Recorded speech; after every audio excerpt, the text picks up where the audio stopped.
Allô Annie, merci d'avoir pris de ton temps pour venir discuter avec nous du Mastermind MQ3. Je suis vraiment contente de t'avoir, puis j'aimerais que tu mettes en contexte les gens qui écoutent en ce moment sur qu'est-ce que tu fais, c'est quoi ta mission, puis quelle est ton entreprise. Eh bien, moi aussi, je suis contente d'être là, contente de pouvoir venir parler de mon expérience. Moi, dans le fond, ce que je fais dans la vie, c'est que je suis coach, conférencière spécialisée en prévention de l'épuisement et je travaille spécifiquement avec les femmes. Je les aide à mettre en place tout ce dont elles ont besoin pour prendre soin d'elles, apprendre à se choisir, se mettre en priorité et surtout s'aligner avec qui elles sont et ce qu'elles veulent vraiment. Et je le fais principalement avec un programme d'accompagnement en ligne que j'ai lancé au printemps dernier, Ravive ton étincelle, et d'ailleurs que j'ai lancé alors que je faisais un programme avec toi, le MQ2. Et on va pouvoir discuter aujourd'hui de toute l'évolution à travers aussi le MQ3, de comment ces choses-là ont progressé et qu'est-ce que j'ai pu réussir à accomplir aussi avec ce beau programme-là qui va bientôt avoir un an. Nice, très nice. Ben, en fait, super beau lancement pour ton premier lancement MQ2. J'étais vraiment contente. On va parler un peu de toi comme personne, Annie. Qu'est-ce qui t'a amené à prendre du coaching avec moi? Puis qu'est-ce qui a fait en sorte que tu as dit, OK, c'est vraiment ça que j'ai besoin? Parce que souvent, tu as plusieurs blocages. Tu es comme, je sais pas si j'ai besoin de ça, je sais pas si je suis rendue là. Qu'est-ce qui a fait que tu as dit, c'est vraiment fait pour moi? En fait, moi, je suis une fille qui a une vision vraiment très claire. C'est très, très défini pour moi. Je sais exactement où est-ce que je veux m'en aller avec mon entreprise, mais le défi que j'ai, c'est vraiment dans le comment, dans le faire, dans le passage à l'action. J'ai vraiment tendance à m'éparpiller. Puis c'est difficile pour moi de découper les actions étape par étape. Pourtant, je suis excellente pour aider les autres à planifier, mais quand c'est le temps de le faire pour moi, je pense qu'au niveau du mindset aussi, c'est difficile. Je vais me freiner beaucoup dans mes actions. Et c'est pour ça que c'était très, très, très évident que pour moi, le coaching était nécessaire. Avec le MQ2, c'était plus une approche de groupe. Et moi, en faisant ça et en voyant les résultats que ça m'apportait, je me suis dit, OK, je veux ça, mais je vais aller plus loin.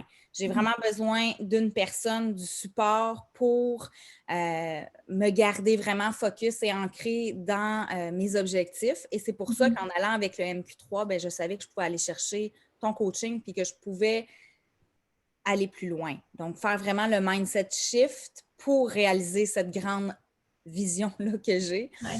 Parce que sinon, ben, elle va continuer de dormir puis il ne se passera pas grand-chose. Puis justement, ça a été quelque chose qu'on a discuté ensemble au début, c'était de savoir est-ce que tu as vraiment besoin d'un accompagnement de groupe? Est-ce que l'accompagnement de groupe est bénéfique dans un mastermind? Tu avais besoin de plus de support one-on-one, mais il y avait aussi ce doute-là de voir est-ce que le groupe va vraiment m'apporter quelque chose si j'ai besoin d'aller plus en profondeur? Comment que ça l'a répondu ou comment que ça a pu faire une différence pour toi, ça?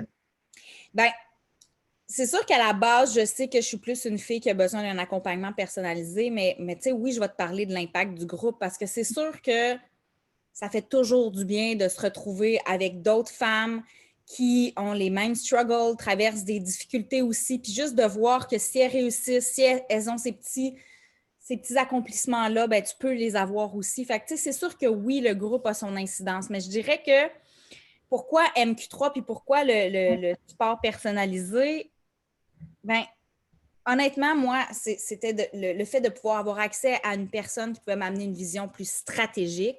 Mhm. Euh, honnêtement, puis je pense qu'il faut le nommer, puis je pense que c'est ta marque de commerce aussi, mais ce qui a fait toute la différence, puis ce qui fait que j'ai voulu continuer de travailler avec toi, c'est ta vision simplifiée de la Mhm. business. Donc, pour moi, ça, c'était évident que ça ferait la différence. Puis oui, ma limite à m'inscrire, puis tu sais, au début, j'ai hésité et tout ça, ben je dirais que c'était pas que c'était le groupe privé et tout ça, mais c'était surtout une limite financière. Ouais. Au début, j'avais peur. C'est quand même un investissement qui est plus important quand on veut aller vers du coaching privé versus du coaching de groupe. Et je me disais, j'y arriverai pas. Mes revenus Mhm. commençaient à s'essouffler suite à mon lancement du printemps.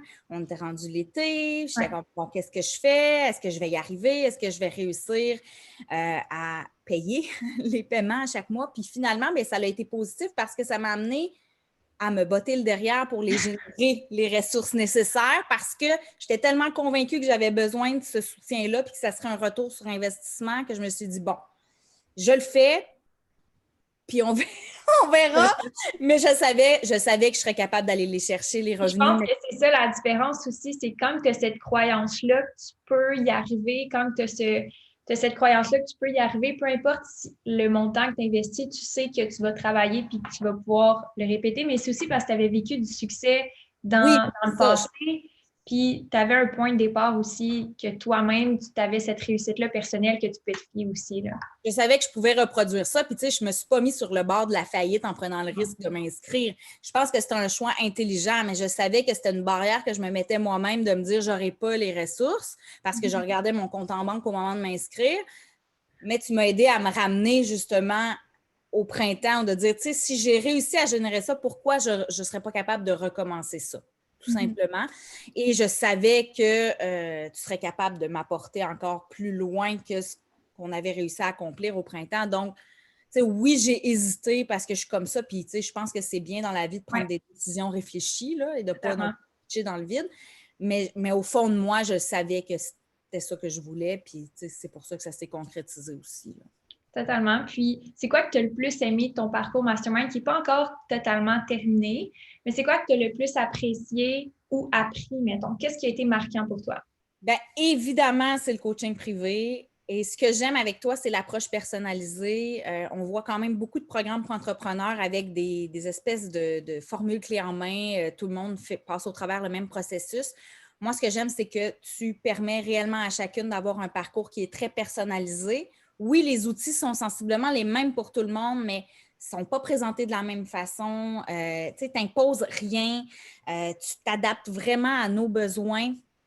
Et tu es toujours en ajustement, puis c'est ça qui est extraordinaire. Puis tu sais, il n'y a pas de stress. Quand les choses vont peut-être pas aussi vite que ce qu'on avait prévu, bien, on se réajuste et tout ça. Puis le fait de pouvoir avoir accès à ton équipe, c'est très, très, très précieux, honnêtement. Tu sais, je veux dire, juste le fait de pouvoir avoir accès à des références aussi. Oui, ton équipe à l'interne, mais aussi des gens qui gravitent autour de toi, que tu as déjà testé, tu sais, ce qu'ils sont capables de rendre comme résultat. Donc, ça, c'est précieux. Ce que j'ai retenu le plus, simplifier, simplifier, simplifier et déléguer. Pour moi, c'est vraiment un work in progress. Là. J'ai un cerveau extrêmement créatif. J'ai toujours 170 000 idées. Donc, il faut toujours que je me ramène à ça, puis je t'entends dans ma tête.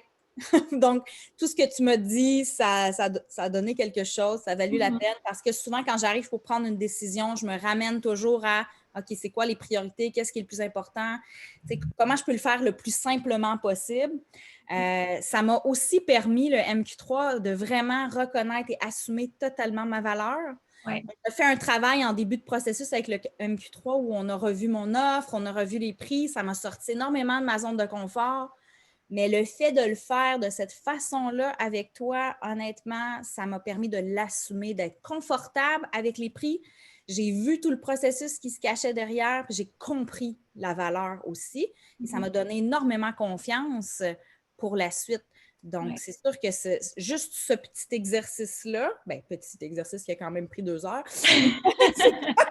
mais juste ça, déjà, c'est tellement... Je sais que ça va avoir une incidence à long terme sur ma vision d'entreprise. Là. C'est tellement important, ça aussi. Parce qu'en fait, ça est revenu beaucoup à ta valeur propre, puis ton évaluation par rapport à ce que tu faisais, puis qui tu étais comme personne, puis quel impact tu peux réellement avoir sur tes clientes. Je pense que ça se transpose beaucoup dans les différentes actions que tu as prises dans ton nouveau lancement, l'ambition que tu as, puis les projets que tu as, tu es beaucoup plus capable, avec la valeur que tu t'accordes, de projeter puis d'avoir confiance sur ces projections-là parce que tu te rends compte de ton impact. Mais je pense que ça a été vraiment un processus qui a été intéressant pour toi dès le départ parce que on est parti sur des bases solides avec ta propre valeur, pas quelque chose d'inventé, vraiment quelque chose que tu ressens à l'intérieur de toi profondément, qui n'est pas basé sur juste les chiffres de quelqu'un d'autre, mais vraiment tes chiffres à toi avec ta propre intuition, tes propres valeurs, puis les besoins de ta clientèle aussi, ce qui est quand même un élément important,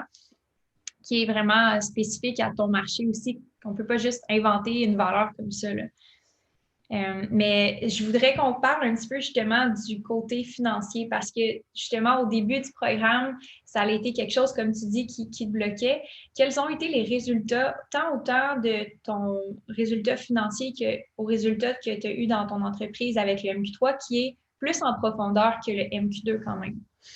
Bien, pour comprendre ça, il faut reculer justement quand même au MQ2. Moi, je n'avais pas de revenu stable du tout quand j'ai commencé avec le MQ2 au printemps. J'ai fait mon premier lancement et honnêtement, ça a été au-delà de mes espérances, là. Avec un lancement qui était quand même très simple, très intuitif. On a généré plus de 15 000 puis on était au début de la pandémie quand tout le monde était en train de paniquer que, mon Dieu, je ne pourrai jamais arriver, tout le monde va faire faillite et que ça va être l'enfer. Bien, moi, c'était déjà prévu que je faisais un lancement. Je n'avais pas mis ça dans mon agenda, là, la pandémie. Et j'ai décidé de le faire quand même parce qu'avec ton approche et avec ta présence, bien, ça m'a donné la confiance de m'essayer quand même et ça a donné des bons résultats. Dans le fond, MQ3, c'est la suite de ça. Normalement, si je n'avais pas fait MQ3, bien, j'aurais voulu générer des nouveaux services, des nouveaux programmes. Ça m'aurait demandé du temps, de l'énergie. Finalement, je n'aurais pas été gagnante là-dedans. Toi, tu m'as amené à capitaliser sur les résultats que j'avais eus dans le MQ2. Donc, de créer une offre pour ma clientèle actuelle, de la fidéliser, de me simplifier la vie, dans le fond. Et ça m'a tellement aidée. Et j'ai réussi, même si au départ, là, j'avais eu cette idée-là de créer quelque chose pour mes clientes avant de commencer MQ3. Mais ça s'enlignait vers un échec, honnêtement. Je n'arrivais pas à le présenter, je ne savais pas comment m'y prendre. Et là, tu m'es arrivé avec quelque chose de plus enligné, de plus stratégique. Et je suis arrivée quand même à aller fidéliser 50 % des filles qui ont réacheté et 50 % pour générer exactement le même revenu que lors du lancement du printemps avec le moitié moins de clientes, donc la moitié moins d'énergie et de temps à mettre. Donc ça, c'est tellement précieux. Là, on est rendu à la bonne nouvelle du jour. J'ai dû m'inscrire aux taxes. Donc, ça veut dire qu'on a passé ce 30 000 $-là. Moi, ça fait plus de 10 ans que je gravite dans l'entrepreneuriat et je n'avais jamais dépassé ça. Fait que pour moi, c'était le premier plafond de verre à éclater le 30 000 $. Puis honnêtement, avec le deuxième lancement qui s'en vient, parce que le fait de me concentrer sur ma clientèle que j'avais, mais ça m'a permis aussi de prendre plus mon temps pour faire les choses intelligemment et préparer vraiment un lancement maintenant plutôt que de le faire comme je pensais le faire à l'automne. Et là, ce deuxième lancement-là me permet clairement, puis de façon quand même très raisonnable, de croire que je n'aurai pas de difficulté à faire 100 000 $ cette année. Et ça, c'est le deuxième plafond de verre que je veux éclater parce que ça fait longtemps que j'ai ce chiffre-là en tête puis je me suis toujours dit que ça ne serait pas possible. Mais là, je sais que c'est possible. Les prévisions sont là, les résultats sont là. Donc, ça fait du sens pour moi. Puis juste ça, c'est au niveau financier. C'est beaucoup le 100 000. Tu sais, qu'est-ce que ça a changé pour toi dans ta perception de ton entreprise, dans ta perception d'entrepreneur, d'avoir ce chiffre-là en tête et de te dire, crime, j'ai les systèmes, j'ai la business, puis j'ai le potentiel de faire 100 000 par année? Bien, en fait, c'est comme si là, ça venait vraiment me dire, OK, tu sais, c'est le bon choix, tu es dans la bonne voie. Pourquoi? Parce que moi, ben, tu sais, j'ai beaucoup d'études, j'avais un job avec un gros salaire, je pourrais faire encore plus. Et on dirait qu'il y a toujours cette petite voix-là en arrière et même des gens, des fois, autour de moi qui me disent, ben, tu sais, retourne dans le marché du travail traditionnel, retourne dans ça, pourquoi tu as étudié tellement et tout ça, parce que tu vas le faire, ton 100, 150, 200, 300 000 par année. Et moi, je sais que c'est pas là que je veux aller. Donc, c'est comme si ça venait confirmer que je prenais vraiment les bonnes décisions puis que, regarde, je vais le dépasser fois 10 ce que j'aurais gagné si j'étais restée dans un milieu qui ne me convenait plus. Donc, ce 100 000-là, c'est là où j'étais rendue quand j'ai quitté le milieu conventionnel du travail. Donc, c'est comme de me dire, OK, là, après ça, tout est possible. Après ça, il reste que de l'inconnu, que des choses que je n'ai pas traversées encore. Puis, let's go, je suis prête, là. J'aime vraiment ça. Puis j'aime ton évolution du départ, quand on a commencé ensemble. C'est tellement inspirant de voir aussi que ton entreprise a généré des transformations incroyables avec tes clientes, des témoignages, des filles qui sont sorties du burn-out, des filles qui ont fait des gros changements dans leur vie. Puis je pense que tu impactes plein de femmes de plein de belles façons. Puis ça, c'est vraiment le fun pour moi d'avoir quelqu'un qui a un impact comme ça sur d'autres femmes, qui est comme ma mission à moi aussi. Puis je suis vraiment heureuse de tout ça. Puis les filles qui écoutent en ce moment, qui ont sûrement un business model qui te ressemble ou qui te trouve inspirante, puis qui aimeraient ça se lancer dans l'aventure, mais qui ne savent pas nécessairement si c'est pour elles. Est-ce que tu as un message à leur donner? Puis ce serait lequel si tu en as un? Oui, définitivement. Arrête de tout vouloir faire toute seule. Là, je suis en train de me parler en même temps. Même si tu es super polyvalente et que tu as du talent pour plein de choses, ça va toujours valoir la peine d'investir dans des ressources qui sont encore plus compétentes que toi, parce qu'il y en a, oui. Accepter de ne pas être bonne non plus dans tout et déléguer tout ce qu'on peut déléguer.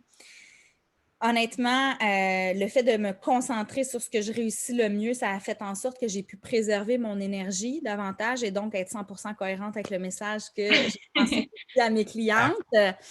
Et il ne faut pas voir le coaching comme une dépense. Quand on y met vraiment le temps et le cœur dans notre démarche de développement, ça ne peut que nous permettre de passer au prochain niveau. Et c'est ce que tous tes programmes permettent, dépendamment d'où on est rendu, que ce soit MQ1, 2, 3. Je pense que c'est des étapes qu'il suffit de vraiment vouloir s'investir dedans, que c'est assuré qu'on va passer au prochain niveau. Il n'y a pas de doute là-dessus, là, vraiment pas. Fait que c'est vraiment le conseil que je donnerais. Merci tellement pour ton temps. Merci pour tes beaux mots. Ça me fait du bien d'entendre ça. Je suis vraiment tout le temps contente de voir que j'ai un impact positif. Puis, merci d'avoir pris ton temps. Je pense que ça a été utile pour les filles qui avaient des questions. Je pense que tu es un modèle inspirant à suivre. Est-ce qu'on peut te suivre sur les médias sociaux pour celles qui voient la témoignage? Oui, bien, c'est super simple. Annie au jour le jour, autant sur Facebook que sur Instagram. Donc, voilà. Merci beaucoup. Ça fait plaisir. Merci à toi.